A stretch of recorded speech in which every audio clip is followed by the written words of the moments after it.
मैं आप लोगों का केमिस्ट्री टीचर विकास सर आप लोगों के बीच में ABBI 12th के एग्जाम में पूछने जाने वाले सवालों को लेकर आया हूँ। है ना, सबसे पहले इसे हम लोग चैप्टर बाय चैप्टर समझ लेते हैं, उसके बाद आगे की ओर देखेंगे। तो सबसे पहला चैप्टर हमारा है सॉलिड स्टेट। बहुत सारे सवाल उत्पन्न हो रहे थे, क्या सॉलिड स्टेट से सवाल पूछे जा सकते हैं, क्या सॉलिड स्टेट आ सकता है? यस, सॉलिड स्टेट से सवाल पूछे जा सकते हैं। और सॉलिड स्टेट से कौन कौन से सवाल पूछे जा सकते हैं मेरे द्वारा समझिए।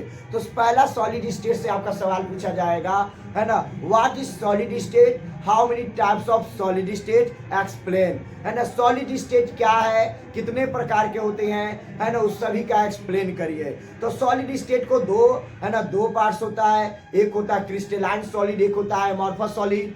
अब दूसरे सवाल हमारे पास आ सकता है, what do means by the crystalline solid and amorphous solid.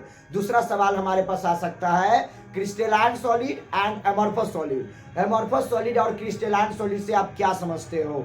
तो हम इस प्रकार से इसको डिनोट कर सकते हैं, है ना, कि क्रिस्टलाइन सॉलिड क्या होता है उसके विषय में बता देंगे, अमॉर्फस सॉलिड क्या होता है उसके विषय में बता देंगे। अगला जो सवाल हमारा आता है, right the distinguish between the amorphous solid and crystalline solid. Crystalline solid और अमॉर्फस सॉलिड के बीच में अंतर बताइए। ये भी सवाल हमारे पूछे जाते हैं। उसके बाद पूछा जाता है, how many parts of the solid state, है ना, क्लासिफाइड। है ना, सॉलिड स्टेट के कितने पार्ट्स होते हैं उसको क्लासिफाइड करिए।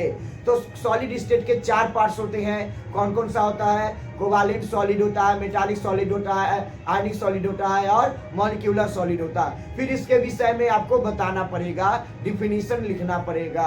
फिर उसके बाद सवाल हमारे पास आता है ना, यूनिट सेल से। यूनिट सेल का निर्माण कैसे होता है? What do mean by the unit cell? Unit cell से आप क्या समझते हो? ये भी सवाल हमारे पास पूछे जा सकते हैं। तो आप फटाक से नोट कर लो हमारे सवालों को, और इसका जितना भी जवाब है, सॉलिड जवाब जो है आप लोग सर्च करके उसे रिमेम्बर कर सकते हो। अगला जो हमारे सवाल है उसी में, है ना, अगला सवाल पूछता है हमारा पैकिंग इफिशियंसी से। है ना, मान के चलिए कि कोई एरिया है, उसमें क्या होता है कि FCC, BCC और ECC भरा रहता है, तो कितना परसेंट में पार्टिकल्स भरे रहते हैं FCC में, उसके विषय में पता करना रहता है परसेंटेज के रूप में।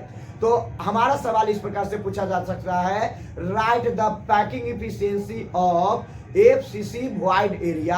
है ना, यानी पैकिंग इफिशियंसी निकालिए वॉइड एरिया किसका? FCC के वॉइड एरिया का। ठीक है, अब उसका पैकिंग इफिशियंसी निकाल सकते हैं, या तो सवाल पूछा जा सकता है ना, right the packing efficiency value, right the packing efficiency equation of BCC void area. BCC के वॉइड एरिया को भी बता सकते हैं। उसके बाद हमारे पास सवाल आ सकता है डिफेक्ट से। है ना, what do you mean by the defect, how many types of defect, है ना, एक्सप्लेन। है ना, डिफेक्ट क्या होता है, कितने प्रकार के होते हैं, सभी को बताना पड़ेगा। उसके बाद पूछेगा, आपसे सवाल पूछेगा, और स्कॉटकी डिफेक्ट और फ्रैंकल डिफेक्ट क्या है? What do you means by the Schottky defect and Frenkel defect. है ना, उससे सवाल आपको पूछे जा सकता है कि स्कॉटकी डिफेक्ट क्या होता है और फ्रैंकल डिफेक्ट क्या होता है। अगला जो सवाल हमारे पास आ सकता है ना, right the distinguish between Schottky defect and crystalline defect.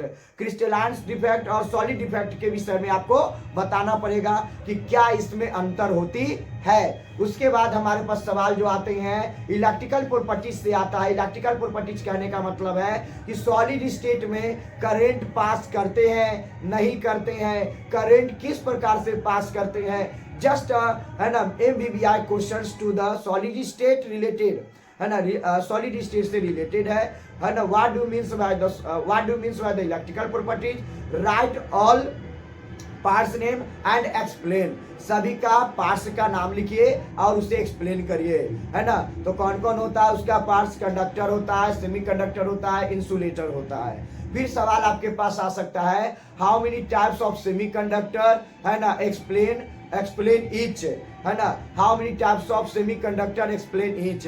Semiconductor कितने प्रकार के होते हैं, सभी का एक्सप्लेन करिए। फिर उसके बाद सवाल आते हैं हमारे मैग्नेटिक प्रॉपर्टीज से। मैग्नेटिक प्रॉपर्टीज से आप क्या समझते हैं, what do you mean by the magnetic properties, ये भी सवाल पूछे जा सकते हैं। या सवाल आपसे पूछे जा सकते हैं, what is magnetic property and how many parts are classified into magnetic properties, explain each, है ना। सभी को एक्सप्लेन करिए और सभी के विषय में धीरे धीरे सबके विषय में बताते चलिए कि मैग्नेटिक प्रॉपर्टीज क्या होती है और यह कितने प्रकार की होती है, और इसका कैरेक्टर क्या होता है, इसका प्रॉपर्टीज क्या होता है, इसकी बिहेवियर क्या होती है, उन सभी के विषय में इसमें लिखना होता है। यही हमारा कहलाता है क्या, मैग्नेटिक प्रॉपर्टीज। तो आज हम लोग बहुत सारे सवालों को देख लिए हैं, सॉलिड स्टेट के सारे सवालों को बारे में जान चुके हैं। अब इसके बाद हम लोग एक नए चैप्टर के आगे की ओर बढ़ेंगे अगले एपिसोड में, अगले वीडियो में। Okay students, that's all, thank you.